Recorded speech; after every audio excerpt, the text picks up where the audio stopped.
The idea of Tim Curran doing a kids' horror novella is no longer at 0% chance.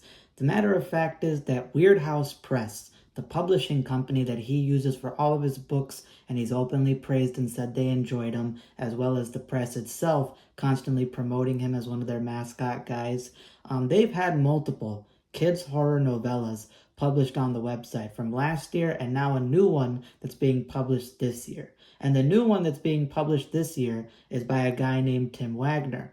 And Tim Wagner is a colleague of Tim Curran. He's been in multiple books with him, particularly short story collections where they've both had some of their short stories featured. So maybe with seeing that Weird House Press is trying to make kids' horror books, middle grade reads, and seeing that his colleague is now participating in with it, there might be a chance that he actually writes a kids' horror novella. But with that being said, as much as that is my main wish, there is a big hurdle that Tim Curran has to jump over, which kind of hit me recently. And that's the fact that out of the couple hundred stories he's written, whether it be books, novellas, short story collections out there that are published or republished, kid protagonists and characters would get absolutely eviscerated by 99% of the monsters and villains that he publishes. And that's just a fact, okay? You have to understand that in his stories, adult characters are getting absolutely massacred in hundreds of ways. Each different story, he has a new type of horrifying villain or monster that can kill people in crazy ways. He's like the Art the Clown of horror in that way in terms of books. So the fact that adults, whether they be normal adults, older veterans, younger folks, soldiers, some of the best warriors across history, or even sci-fi stories where humans have way more tech and way more advancements, they all end up getting same on the chopping block. So kids, yeah, 99% they'll just become absolutely mincemeat to anything that they face. Norak and I are unlike anything Gundalia has ever seen before! What do you say? There is no limit to our power! Time to go!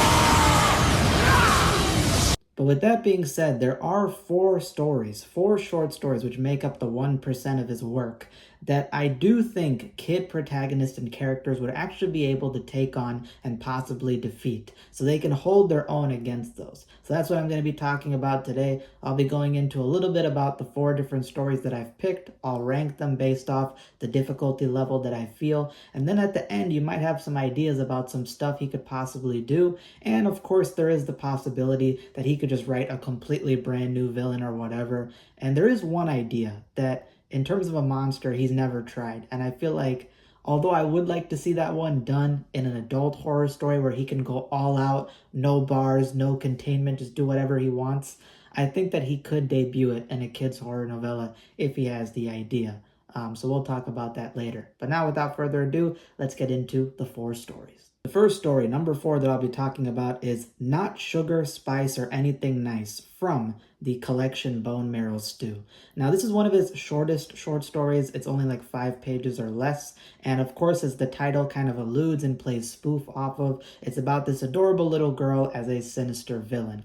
It opens up with this guy in the middle of this bright summer day in the suburbs. He's working on his car, doing some mechanic work, and this little girl approaches him. She's a very porcelain doll, innocent kind of look, yellow dress with flowers, very bright looking, blonde curls, and yet she has these vibrant purple eyes. And when he looks at them, he gets this very ominous sense of dread. It almost feels like he's looking into a world of like cold, chilling cemeteries. It's a very ominous feeling, but he brushes it off thinking he's being a little bit paranoid for no reason. And she starts talking to him, and she starts talking to him in that little Michelle from Full House, Mary-Kate Ashley Olsen kind of itsy ditsy way where she's like, I can give you a secret if you want to play my game.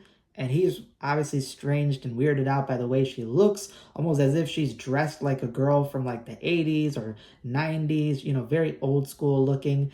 And yet she's got this amazingly bright personality where something is off. And she keeps telling him, if you play my game, I'll give you a secret. I know some information that you might want. And he's weirded out. He's like, yo, you can't talk to strangers, little girl. Go run away. I got work to do. If people see this, they might think of me as weird. But then she name drops his wife.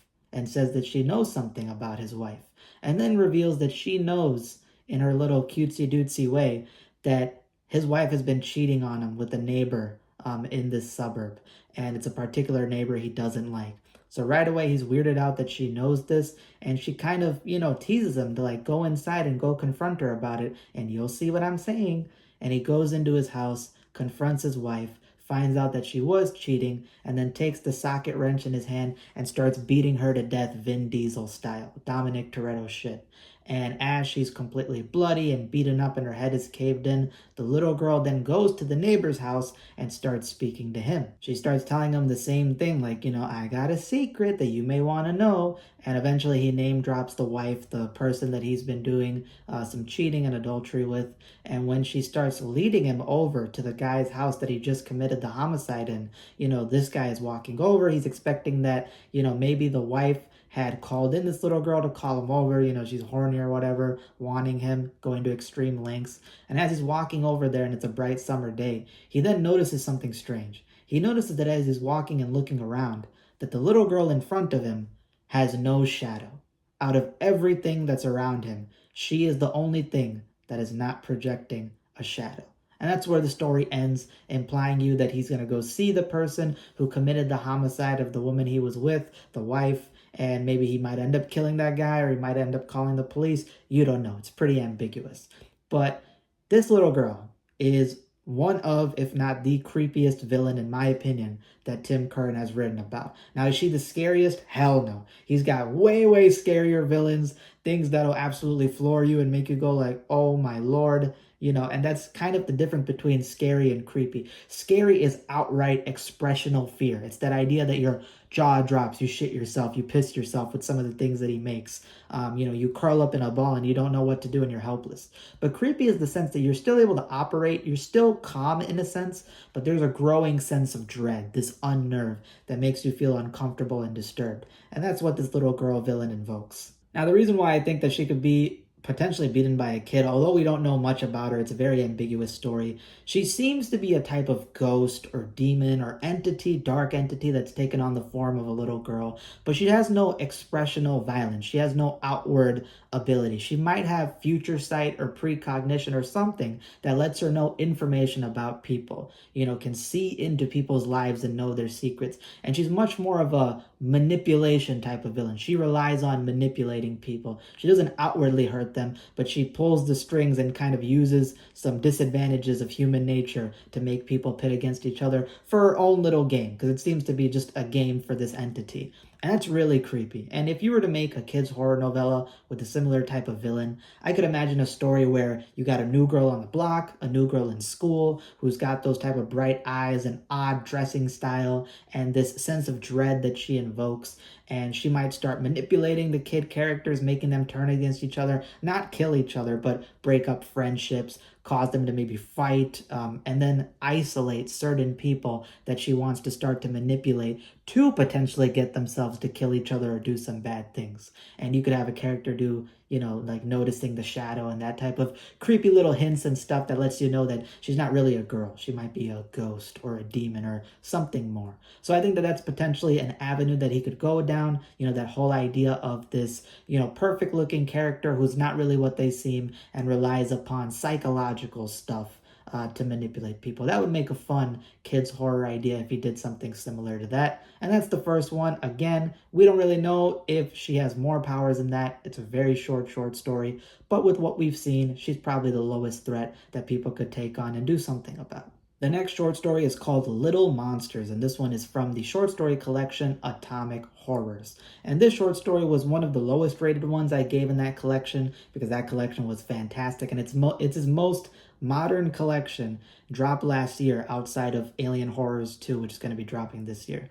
But that being said, the fact that it was more simple, more to the point, weaker level threats, it might make for a chance that kids could take it on. And the story is about this post-apocalyptic world after a nuclear fallout, as is the theme with all the stories in this collection. But you have this main guy who's one of the few last living people on Earth or in the region that he lives, and the world has been overrun, as the picture, the visual artwork done for it, you can see, by these 2 foot tall, savage, imp, tribal kind of humanoid creatures. These are things which hunt in a Neolithic style. They throw spears with accuracy. They have pagan religious rituals. They eat human flesh. They do all types of bonfires and stuff. And the thing about them is that in the daytime, their eyes cannot take the bright light, so they're effectively blind during the daytime. And they hunt with enhanced hearing because their little ears can perk up and track stuff. Hear even the slightest sounds, like, you adjusting your zipper or crunching a leaf or whatever. They can pick it up and pinpoint you. But in nighttime, they have night vision like a leopard. They can hunt very clearly at night or in the dark. So it's basically a story about a guy who's surviving out there. He's killed hundreds of these things. He's trying to find remaining survivors and make content. But meanwhile, it's a back and forth game between him and the imps and him going back and forth. He shoots them, he guns them down. He even kills a bunch of them with his bare hands because they're 2 feet tall or shorter. So he can just choke them out, strangle them, kill them, rip them apart, beat the shit out of them, send them flying across rooms and stuff. But at the same time, they're using strategy. They're destroying his belongings, destroying his shelter, baiting him, and doing all these things. Matter of fact, in the climax, they kidnap a woman, cause her to scream and make noises out in the middle of town when he didn't come heavily armed, and leads him into a warehouse because they know that he's looking for survivors. And that's when they ambush him. Like 2 dozen, 3 dozen of them start dogpiling and attacking him. And while he puts up a fight, eventually he gets outnumbered because he only has a pistol. He runs out of ammo, and then they've sunk him with spears and start to eat him. So that's effectively the story. But this one, I think, could be taken on by kids. Again, kids are like 4 foot tall, something as middle grade protagonist. These things are 2 feet tall. You could beat the shit out of them. You're not going to have any deaths or killing unless it's off screen. But I could see kids going up against these imp type of creatures, maybe dodging spears, and the idea that they use strategy. They start to study maybe the kids. They start to figure out their patterns and then use that to go against them and do ambushes. I could easily imagine a scene with this type of swarm tribal type of creature that kids are, hiding out in their house or a location, and then the windows break and these things flood in and they get into fights, and they're throwing lanterns or hitting them over the head with chairs or whatever. It could get into some back and forth, more PG friendly version of what this guy was doing. And it is a swarm threat. Curran loves doing swarm threats, ideas of villains that are creepy or dangerous on their own, but in high numbers seem to be impossible to take down. But in every other story, they are so broken as a hive or as a swarm that no humans or army of humans would stand a chance. 50 humans with gear and tech and weapons get taken down. What are kids going to do? But here, they're low enough threat level that I think kids would be able to take on a type of threat like this. So that is number 3, Little Monsters. Number 2 is from a rarer book called Cloaked in Shadow, Dark Elf Stories. And this is one called The Grizzly Race. And the Grizzly Race is about these 2 hunters who go out into the woods. One of them is a pro, very active, more strong-willed hunter. And the other guy is more laid back, but he's just going with the flow, taking the guy's lead because it's kind of a bro trip. And as they get into a deer stand and take down a deer, they have this realization that some of the stories and weird things that they've heard about things living in the woods turn out to be true. That this group of like 4 to 5 elves come out, and they're not your typical elves. These things are like savage little men. They got sort of enlarged, sharper teeth. They got, locks of just long, greasy hair, long, scraggly beards. They're wearing elk and animal and raccoon and deer hides, and they're grunting to each other, doing some type of forest language, almost like Bigfoot type of stuff. And eventually these guys end up having a shootout in the woods between these 2 characters and the army of little elves. Those guys are also shooting out arrows, and at the end, when they start to bait them out at night and start swarming them, and these guys are gunning them down and running out of ammo, they start to light up torches and throw it out and start burning the forest, burning them out. And the story ends with the elves dogpiling the main hunter guy, eating him apart as the other guy runs away, and he has a story to tell that no one would believe. So that's sort of the story about that. Again, this is a similar line to Little Monsters, a swarm group of little men. The reason I got a little bit higher is because these elves are described to be pretty muscular, a little bit stronger, and they have that savage forest nature to them. The little monster imp guys also were blind in the daytime, hunting by sound, so you could avoid them.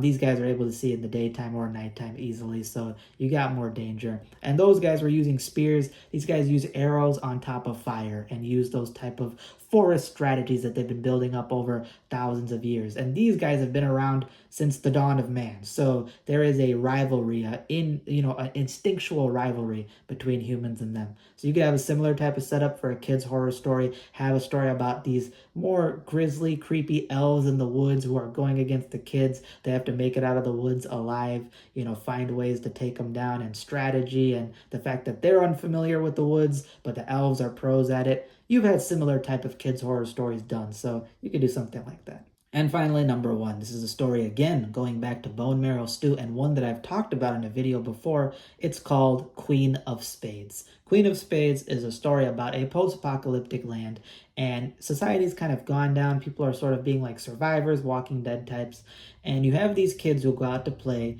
and they eventually stray past where they're normally supposed to go because the little brother is very curious, and he sees these Queen of Spades playing cards that are leading him almost like breadcrumbs to a cemetery. And there, the sister and the little brother encounter a ghoul candy witch. It's a witch that manifests, that looks like a rotting zombie, looks like an entity born from the cemetery, but she has a very powerful ability that she uses to target kids.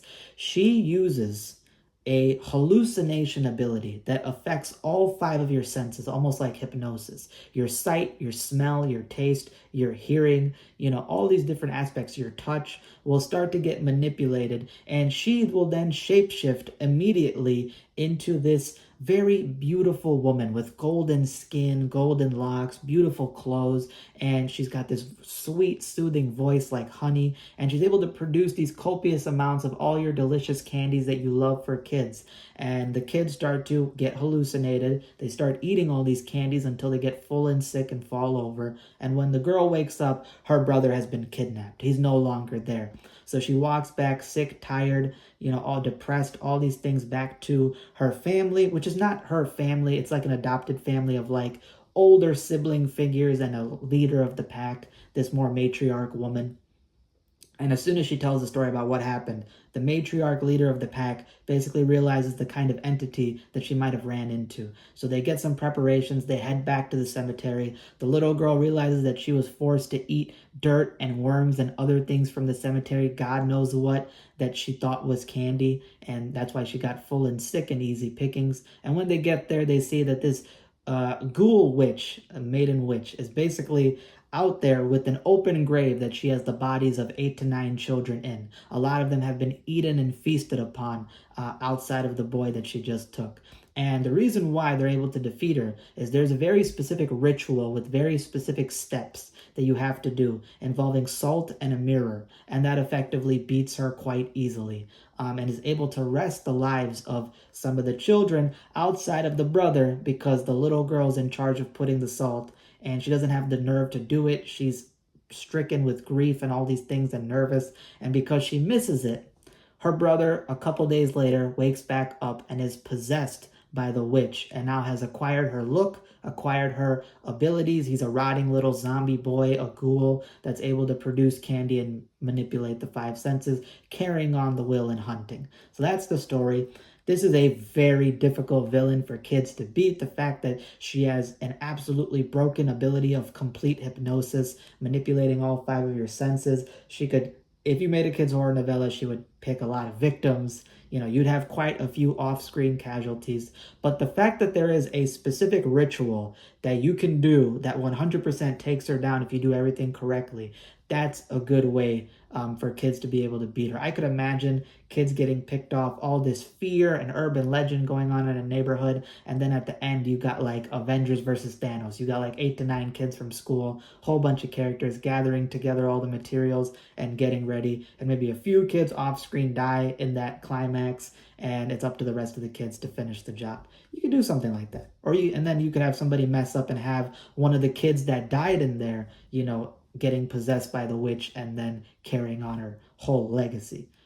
So that is essentially the 4 short stories. The idea is that Tim Curran could do in terms of kids horror. And of course, there's a chance that he could make something brand new, a brand new villain, which I pretty much expect him to do. Those 4 were just for me to give you guys some ideas as to the type of stuff he could do for kids.